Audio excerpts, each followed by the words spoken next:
रात के अंधेरे में तकरीबन 7 बजने ही वाले थे, लेकिन तभी शालीमार चेन्नई सेंट्रल कोरोमंडल एक्सप्रेस की टक्कर हो जाती है।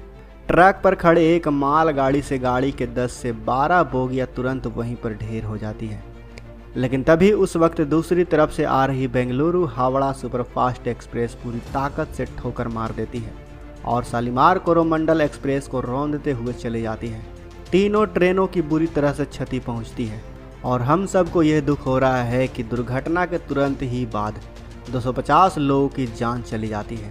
900 से ज़्यादा लोग अस्पताल में भर्ती हो जाते हैं और कई इस वक्त आईसीयू में ज़िंदगी और मौत से लड़ रहे हैं। ये साल 2023 का अब तक का सबसे बड़ा हादसा है और जब सवाल पूछे जा रहे हैं देश के रेल मंत्री अश्विनी वैष्णव से, तो उनके द्वारा कहा जा रहा है कि इस वक्त उनका सारा फोकस रेस्क्यू ऑपरेशन में है।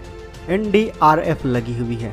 एसडीआरएफ और डीआरएएफ के साथ साथ सुरक्षा जवानों को भी राहत बचाव कार्यों में लगा दिया गया है। साथ ही 50 से ज़्यादा एम्बुलेंस और कई सारे बसेस को भी वहां तैनात कर दिया गया है। लेकिन इस घटना का कोई कारण निकलकर सामने नहीं आया है।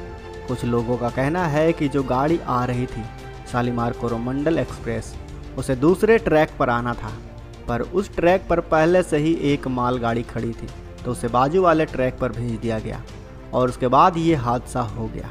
लेकिन अब सवाल ये उठता है कि अगर ट्रेन के लोको पायलट के सामने कुछ नज़र नहीं आता जिससे वो टकरा सकता है, तो फिर भी ये पायलट ब्रेक क्यों नहीं लगाते? अगर वो लोको पायलट ब्रेक लगाता तो क्या इस हादसे से बचा जा सकता था? क्या उस लोको पायलट की गलती थी? तो दोस्तों, ऐसा बिल्कुल भी नहीं होता। कोई भी ट्रेन जो 100 किलोमीटर प्रति घंटे की रफ्तार से दौड़ रही होती है, तो उसे इमरजेंसी ब्रेक लगाना भी पड़े तो भी उसे कम से कम 850 मीटर का डिस्टेंस मेंटेन करना होता है। यानी अगर सामने कोई चीज़ दिख रही है तो 850 मीटर पहले ब्रेक लगाना होगा, तब जाकर 850 मीटर बाद गाड़ी रुकेगी। उससे पहले वो रुक नहीं सकती। ट्रेन में अचानक ब्रेक लगने का सिस्टम नहीं होता। ट्रेन के अंदर की ब्रेक लगाएं और ट्रेन वहीं पर खड़ी हो गई, ऐसा ट्रेन में बिल्कुल भी नहीं होता। अगर ऐसा सिस्टम ईजाद हो गया तो कोई ट्रेन एक्सीडेंट नहीं होगा। 850 मीटर का डिस्टेंस लगता है रेलगाड़ी को पूरी तरह से रुकने में, और इतना समय एक लोको पायलट को नहीं मिलता। अगर अचानक से कोई चीज़ सामने आ जाती है, खासकर रात में, तो उन्हें उतना ही दिखता है जितना ट्रेन की लाइट की रोशनी जाती है। लाइट की रोशनी जो इंजन के सामने लगी रहती है, जितना वो पटरी को दिखा पाती है उतना ही नज़र आता है एक लोको पायलट को। ट्रेन के लोको पायलट को उसके आगे का कुछ भी नहीं दिखता है। और यहाँ तो रात का मामला था दोस्तों, लगभग 6:45 या फिर 6:50 की बात है। उस वक्त सामने का दिखना काफ़ी मुश्किल। और सबसे बड़ी बात आपको बता दूं कि ये जो टक्कर हुई है, यह ज़रूर किसी प्रकार का मिसकैलकुलेशन हुआ है।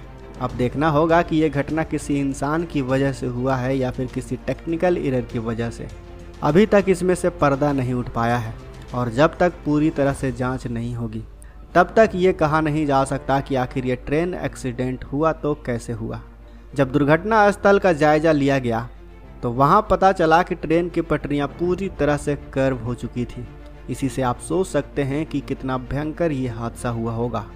बताया जा रहा है कि शालीमार कोरोमंडल एक्सप्रेस चेन्नई की ओर जा रही थी।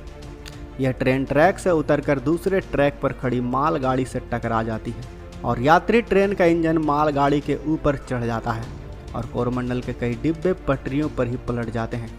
इसके बाद बगल वाले ट्रैक से बेंगलुरु हावड़ा सुपरफास्ट एक्सप्रेस हावड़ा की ओर जा रही थी। इसी दौरान उसकी टक्कर ट्रैक पर पलटे कोरोमंडल एक्सप्रेस के डिब्बों से हो जाती है।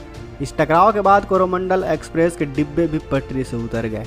ये जो हादसा हुआ है ये इतना खौफनाक है कि अभी भी ट्रेन के अंदर कितने लोग फंसे हुए हैं, इन लोगों के कितने कीमती सामान रखे हुए होंगे, और अपनी जान बचाने के लिए किसी ने अपना सामान उठाना जरूरी नहीं समझा। तुरंत वो ट्रेन के अंदर से निकल गए। बालासोर रेल हादसे के बाद लोगों की आंखें नम है। एनडीआरएफ के अलावा आम लोग भी घायलों को अस्पताल पहुंचाने के साथ रेस्क्यू ऑपरेशन में साथ दे रहे हैं।